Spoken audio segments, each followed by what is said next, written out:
আসসালামু আলাইকুম। আমি কাজী রুনা, সহকারী শিক্ষক, দিঘলি সরকারি প্রাথমিক বিদ্যালয়, লোহজং, মুন্সিগঞ্জ। গাছ লাগান, প্রাণ বাঁচান, একটি গাছ একটি প্রাণ। এই প্রতিপাদ্যকে সামনে রেখে আমি প্রতি বছর আমার বিদ্যালয়ের শিক্ষার্থীদের নিয়ে বৃক্ষরোপণ কর্মসূচি আয়োজন করে থাকি। বিভিন্ন সরকারি বেসরকারি উদ্যোগের পাশাপাশি আমি ব্যক্তিগতভাবে চেষ্টা করি আমার বিদ্যালয়ে প্রতি বছর সামান্য কিছু হলেও শিক্ষার্থীদের নিয়ে বৃক্ষরোপণ করার। আজকের শিশুরা আগামী দিনের ভবিষ্যৎ। ওদের মাঝে যদি বৃক্ষের প্রয়োজনীয়তা সম্পর্কে তুলে ধরা যায় এবং বৃক্ষরোপণের গুরুত্ব বোঝানো যায়, তাহলে তারা বেশ উৎসাহিত হয়ে এই কাজটি করে থাকে এবং ওদের হাত ধরে রচিত হবে একদিন আমাদের ফুলে ফসলে ভরে ওঠা স্বপ্নের সোনার বাংলা। তাই আমি একজন শিক্ষক হিসেবে প্রতিনিয়ত চেষ্টা করি আমার শিক্ষার্থীদের দিয়ে এই কর্মসূচিটি পালন করার।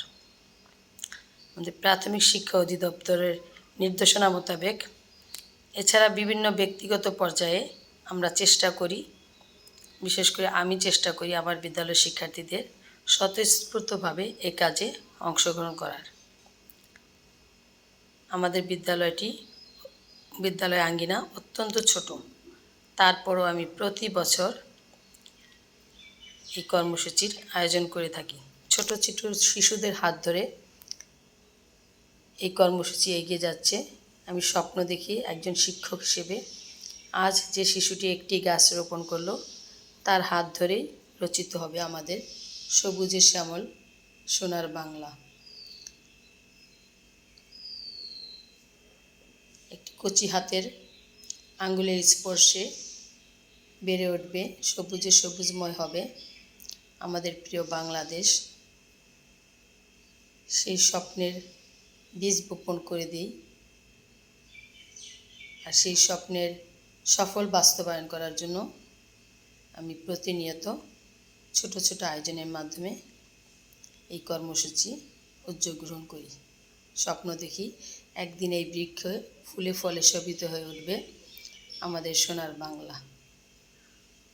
আমাদের শিশুরা সেখানে নিরাপদে শ্বাস নেবে। আমাদের এই স্বপ্নের বাংলাদেশ বিনির্মাণে তাদের ভূমিকা এখন থেকেই শুরু হবে। সেই প্রত্যাশায় আমি শেষ করছি। ধন্যবাদ সবাইকে। স্বপ্নের সোনার বাংলা শিশুদের জন্য নিরাপদ আবাসস্থল, পশু পাখির নিরাপদ অভয়ারণ্য তৈরি হোক এই শিশুদের হাত ধরে।